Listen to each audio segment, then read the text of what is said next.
নমস্কার বন্ধুরা, শঙ্করী কিচেনে সকলকে স্বাগত। আজ শেয়ার করব তালের ফুলুরি। সামনেই জন্মাষ্টমী আসছে, সেই উপলক্ষে আপনারা এইরকম তালের ফুলুরি বানিয়ে নিতে পারেন। অনেক সময় তালের ফুলুরি একটু তিতকুটে হয়। আজকের তালের ফুলুরি হবে একেবারে মিষ্টি আর হবে খুবই সুস্বাদু। যখন আমরা পুজো অর্চনার জন্য ভোগ রান্না করি সেই সময় কিন্তু আমরা চেখে দেখি না, তখন আমাদের একটা চিন্তা থেকেই যায় আমাদের ভোগটা ঠিকঠাক হলো কি না। সেই হিসাবে পারফেক্ট মাপ হলে তাহলে কিন্তু তালের ফুলুরি বলুন বা যে কোনো ভোগের রান্না সেটা ঠিকঠাক মতো করা যায়, কোনো চিন্তা থাকে না। আজকে যে আমি তালের পাল্পটা বের করেছি সেটা আমি কাপড়ের মধ্যে দিয়ে দিচ্ছি, আর এটা আমি 4-5 ঘন্টা ঝুলিয়ে রাখবো। তালের যে তিতকুটে ভাব যেটা থাকে সেই রসটা বেরিয়ে যাবে, তারপর আমি রান্নাটা শুরু করব। তালটা ঝোলানো আছে, তালের যে তিতকুটে রসটা সেটা বেরিয়ে গেছে। আর এখন আমি এই রান্নায় ব্যবহার করব একদম মজে যাওয়া কলা। আমি এখানে 4টে কলা নিয়েছি। কলাটা অপশনাল, আপনারা দিতেও পারেন নাও দিতে পারেন, তবে অনেক সময় তালের ফুলুরি খুব শক্ত হয়ে ওঠে, সেই ক্ষেত্রে কলা দিলে ফুলুরিগুলো নরম হয়। আমি 1 কাপ গুড় দিয়ে কলাটাকে কচলে কচলে মাখিয়ে নিচ্ছি, এতে কলাটা একদম স্মুথ হয়ে যাবে।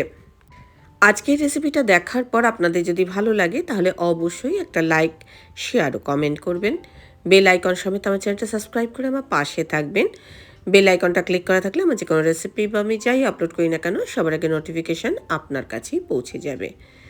ঘন তালের পাল্প যেটা আমি ঝুলিয়ে রেখেছিলাম সেই পাল্প আমি 4 গ্লাস নিচ্ছি।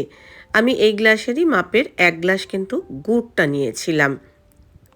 কেউ চাইলে পুরোটা গুড় দিয়ে কিংবা পুরোটা চিনি দিয়ে করতে পারেন, সেক্ষেত্রে মাপটা আপনারা সেইভাবে করে নেবেন। আমি মেপে 4 গ্লাস তালের পাল্পটা নিয়ে নিচ্ছি, এটা একদম ঘন পাল্প। এইভাবে আপনারা যদি তালের পাল্পটা ঝুলিয়ে রাখেন এবং 4-5 ঘন্টা পর প্রস্তুতি নেন তাহলে এর যে তিতকুটে ভাব সেটা চলে যাবে আর ফুলুরিগুলো হবে খুব মিষ্টি। আমি 4 কাপ তালের পাল্প নিয়েছি, আর সেই কাপেরই আমি সবার আগে 1 কাপ আটা নিয়েছি, 1/2 কাপ সুজি নিয়েছি, 1 কাপ নিয়েছি নারকেল কোড়া। আর আমি এই রান্নাতে চিনিও ব্যবহার করব, গুড় চিনি দুটো মিশিয়ে করব। জন্মাষ্টমী যদি উপলক্ষে আপনারা করেন তাহলে নুনটা বাদ দিয়ে করবেন, আর যদি এমনি সময় হয় তাহলে নুন দিয়ে আপনারা পাল্পটা মাখিয়ে নেবেন। আমি তো 1 কাপ আটা দিয়ে প্রথমে মাখিয়েছি, যদি মনে হয় আমি আরও 1 কাপ আটা এর মধ্যে দেব। বেশি পরিমাণে আটা দিলে আটার টেস্টই পাবেন, কিন্তু তালের যে স্বাদ সেই স্বাদটা কমে যাবে।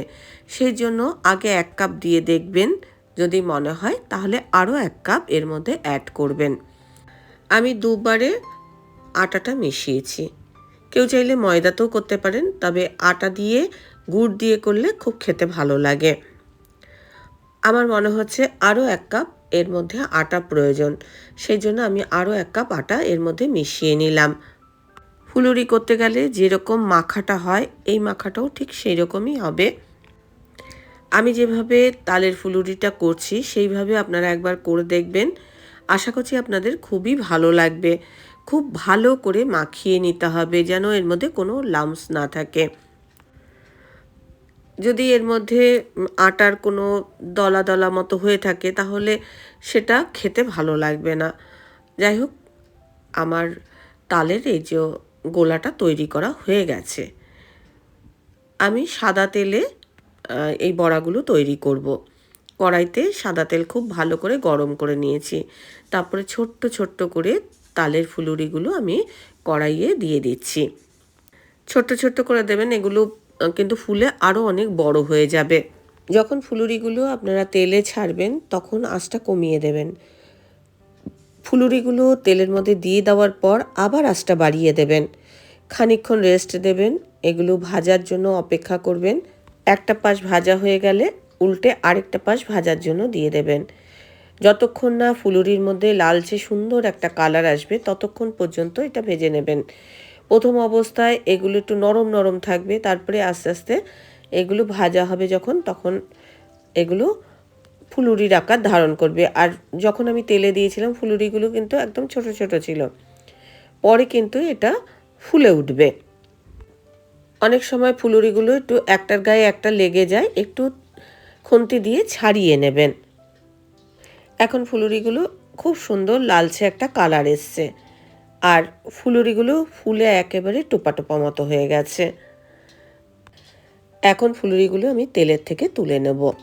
যখন আপনারা বাজার থেকে তালটা কিনবেন তখন কালো ধরনের তাল কিনবেন, আর তালটা এমন কিনবেন যাতে তালের গা থেকে রস গড়িয়ে পড়ছে এরকম নয়, একদম সুন্দর তালটা কিনবেন যেন দেখতে একদম চকচকে হয়।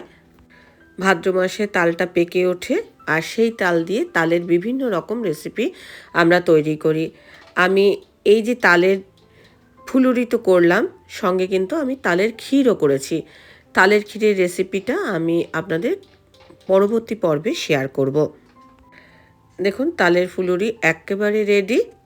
গরম গরম আপনারা এটা পরিবেশন করতে পারেন। একটা ফুলুরি আপনাদের একটুখানি আমি ভেঙে দেখিয়ে দিচ্ছি। ওপরটা বেশ মুচমুচে আর ভেতরটা বেশ নরম। রেসিপিটা ভালো লাগলে অবশ্যই একটা লাইক দেবেন, প্রচুর প্রচুর শেয়ার করবেন। আমার চ্যানেলটা ভালো লাগলে অবশ্যই সাবস্ক্রাইব করে আমার পাশে থাকবেন। আজকের রেসিপি এই পর্যন্ত। দেখা হবে নতুন কোনো রেসিপি নিয়ে, নতুন কোনো এপিসোডে। এতক্ষণ আমার সঙ্গে থাকার জন্য অনেক অনেক ধন্যবাদ।